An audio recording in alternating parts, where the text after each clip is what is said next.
Hey guys, in this video we're going to talk about how to ask good questions to be an excellent mentor or coach in a classroom or even just a home environment. Anytime you're trying to teach, inspire, encourage, this is what this video is about. So, any good coach, mentor person has to have a solid foundation of excellent listening skills. There's a lot of trendy names for these kind of skills. We can talk about them as tactical listening or empathetic listening or active listening. But this is just the kind of listening that really connects with the nervous system or connects person to person. So you think about like with a young child, how you act when they get hurt and you're like, oh, owie, that hurts. And you're making these like noises and gestures and expressions that show just empathy, essentially, that you feel what they feel. So this is no different as kids and even adults get older. We kind of use a few different types of these active or empathetic listening skills. So there's the right? Just noises, and not even words, just noises and expressions that show that you feel what they feel, that you're listening, that you're there. Another technique is called mirroring, and so it can be as simple as like repeating the end of what they said. Like they're like, "Oh, this is so frustrating. Yeah, this is frustrating for you, isn't it?"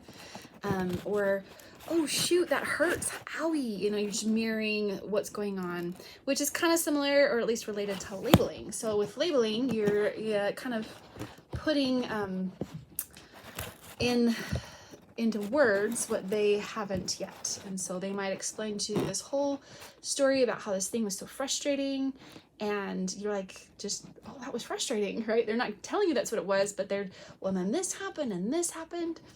Then the last one is just summary. And this can be super effective when someone's just needs to hear back what they said. And it seems to make sense when it comes out of someone else's mouth, right? So you just, oh, well, yeah, so you're upset because this and then this and then this happened. Of course, that would make anyone upset, right?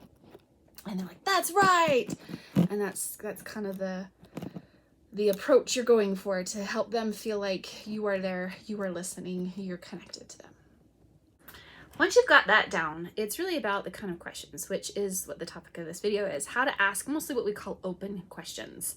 So let's say that you are circling a classroom, students are supposed to be engaged in work and a project, and you come upon an unengaged student for whatever reason. Well, it's kind of your job to figure out what that reason is. So you can do this by asking open questions. You want to be careful that you're not asking questions that can come out as accusatory or promoting shame, because they know that they should be doing something but they're not for some reason.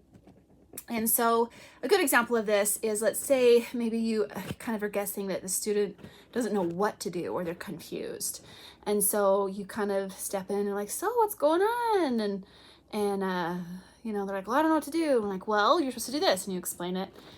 And here's the thing you want to be careful about. Don't say, does that make sense? Think about if you've ever been asked that by a person that, was your superior or in a position of greater expertise or knowledge than you, or financial advisor, if that's like the thing that you're not so great at.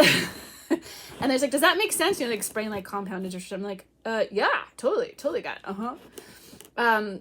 There's a tendency to lie and to shut down when someone asks you, does that make sense? Because saying no, that doesn't make sense is akin to saying I'm stupid.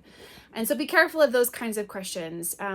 When you're checking for understanding, it's a wiser tactic to say something like, so how would that apply here? Or, so do you know what your next step is? Or, so what should you do now?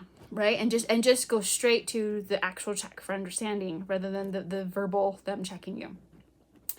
So a lot of times students, especially when they're new, or it's new or just different reasons, a lot of ADHD kids struggle with this, is task initiation. So they don't know how to get started. And that's an executive function skill that we all have to work on, and some have to work on it more than others. So a really positive way to do this is to help them chunk the task, is the word that we talk about. You asking, I already mentioned this question, but what's your next step?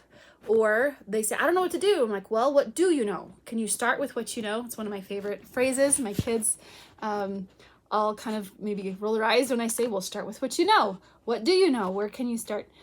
Breaking it down for them. Well, you've got to do a sketch first. So why don't you sketch out what you think this to look like? Or maybe they don't know that. Maybe you tell them that. And so helping them break it down is a really good way through questions, like asking them questions so that you're kind of forcing their brain to do the work so they know how to get going, to initiate that task. So the next thing I want to caution you about is using questions to actually give advice, right? And these are like, well, you kind of knew that you had to work on this, right? Like, well, that was probably not the smartest thing to do there, right? So be careful that you're not veiling advice in questions. It tends to erode the relationship. Those are not the good kind of leading questions. A better approach, rather than just coming in and saying, does that make sense? Or like, this is something else you can do if you see a student that is acting a little stuck, is to say, hey, so what's on your mind? What's going on? What's on your mind? And that can help you understand if the kid is sitting there because they're thinking, or because they're confused about how to start, or if they're just off in la la land and got, or whatever's going on, or they have a stomach ache, right? It's a really neutral way to ask what's going on, and you can have a better idea of how to support them and where to go from there. Some other great questions I like is something like, so what is challenging for you about this? Or what seems easy about this project? And so you can kind of get an idea of where they need more support and where they're feeling confident. When they're trying to solve their problems, and again, we're mostly talking about unengaged students or students that just don't seem like they're going for it, you can really remember something I learned from being an OM coach, an Odyssey of the Mind coach, and also an Odyssey of the Mind student, which is called the hands-off principle.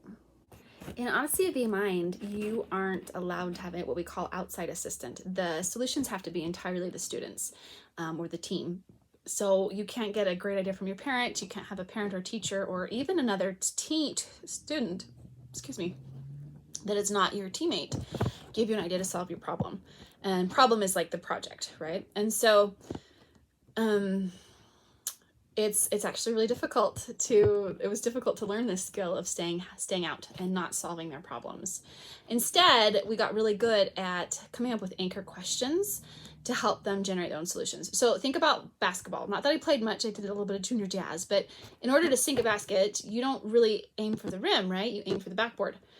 And so you can ask them questions that help them with their aim, help them see what they need to see, and troubleshoot their own solutions. You can also ask them questions that help them observe what is going on with their project. And so you can say something like, gosh, I noticed that when you did this was the result. What did, or that's even more leading if they're not getting it, you can maybe go there, but you can say like, hey, so what happens when you push this car? Let's say it's a STEM challenge. What happens when you push it? Hard or soft? Is there a difference there? And so you can kind of help guide them in different ways to get more data. And that will help them find their solutions and help them make better observations is another tactic you can approach with asking questions. So this is more something you would do as students are working in projects or already engaged. You circle the room and you're like, tell me what's going on here. What are you doing? Oh, that's really interesting. What made you think to do that? Ooh, or I love that color. That is really fun. I love that color. How come you chose that color? So you can always be asking them, why did you do this? Or what made you think of that? Or wow, putting those two things together, that's really interesting. And anytime you notice effort, go out of your way to praise their effort. You can begin your question like, wow, you're working really hard on this. Tell me about it. And I keep saying, tell me about it, but it's like it's the gateway question for everything. They'll start telling you what they're doing and you can ask questions and help them reflect and solve problems if they have any, or just be excited about what they're doing and they get the opportunity. It's like a language development thing. It's a communication thing. Like you're really involved in a lot of really great skill development just by asking questions and being like that granny in the grinding cloud that we talked about. So walking around, circling the room, just asking the questions, it helps them pull them back in when being social can pull them out, which is fine. That's fun too. But trying to get them to move towards their goal is something that we work towards with the students. And then I want to talk about failure. One of our jobs as mentors is to help them understand that failure is totally normal and natural. It's part of the learning process, and it is definitely not personal. When they fail at something, it doesn't mean they are a failure. And so one way you can do this is when you're talking about a project that failed, is to watch your pronoun use. And so instead of saying you, or you can say, oh, wow, that, right? So, well, that didn't go well, or, that didn't go well. You can talk about, what happened here? Instead of, what did you do here, right? And so they become a scientist that's trying to discover the reasons that something didn't turn out the way that they might have hoped. And when we're teaching about failure, we also have to make sure that we're also celebrating the little things that were positive, even when the product wasn't what they were hoping for. And we celebrate all the time, right? In these questions, you want to circle the room. Oh, wow, that's so beautiful. Or, oh, interesting. You're celebrating with them all the time. And there's always things to celebrate in any failure, in any set of failures, right? Well, we learned that wasn't going to work. Gravity's stronger than I thought. Or, wow, black really does mess up your color scheme, doesn't it? I said you're there, but the color scheme, right? So watching your pronouns. You also want to make sure, though, that when they have a failure, that you take the time to show empathy for that failure. Even if, you're trying to make sure they don't feel like a failure, but they are having feelings about failing. And those can be pretty shame-inducing and yucky feelings. And so empathizing with them, recognizing those other, labeling, mirroring, all of those things about, the thoughts and feelings that they're having about this not turning out the way that they had hoped.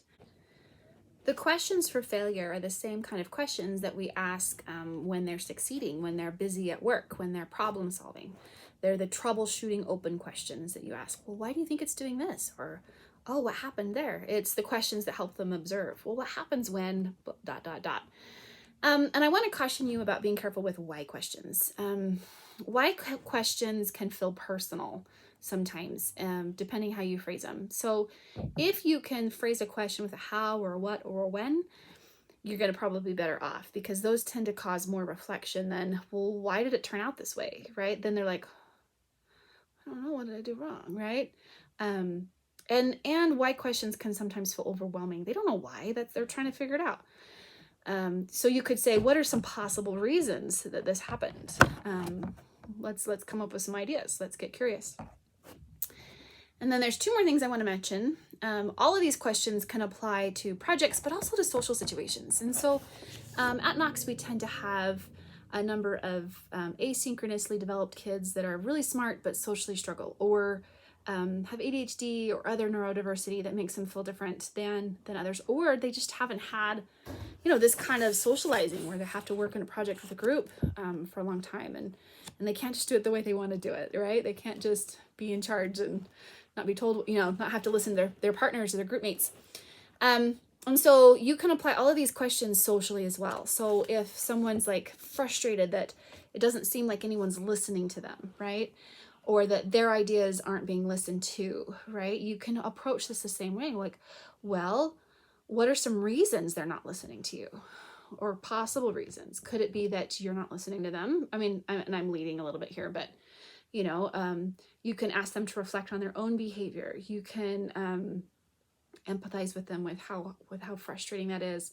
Again, the open questions that help them troubleshoot and help them observe what's going on, so that they can do a better job next time.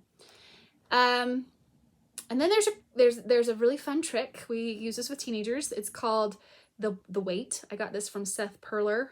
He's an executive function coach online. Pretty great guy. So you start with an open-ended question. They answer it, and then you wait. And that's as simple as it is, right? And they're like, well, maybe it's because of this. And you wait. Or it could be, do you see how that works? And you can wait a lot. Like a lot of times it's not about the question you're asking. It's about the time that you're waiting. And interestingly enough, this type of waiting situation is actually really powerful for the nervous system. It's kind of like those active or empathetic listening skills we talked about before. It tells the other person that you are listening, that you're not going to cut in with another answer, that the onus is really on them to figure this out. You're not going to give them a solution, and that they are powerful and can figure it out, that you trust them to figure it out. And so it further develops your relationship, and it helps them feel safe so that they're more able to solve a problem that might seem scary otherwise.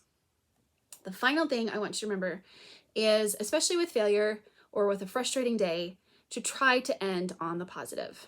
We don't have to be Pollyannas necessarily, but we want to highlight things that went well. And it doesn't have to be like the Pollyanna version of well. It can just be something that they learned. And that's probably the best way to say it.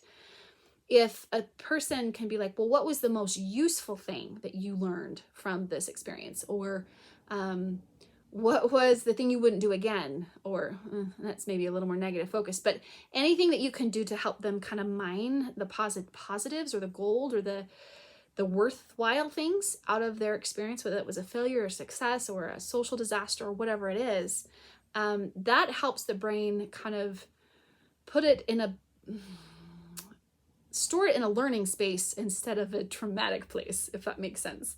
So if same event, it's just towards the end, we help them process it through questions in a way that categorized it or tagged it as useful and as something that they learned and that they remember. And so then what happens then is, instead of like being traumatized by that paper mache experience, they might be more willing to give it a try another time.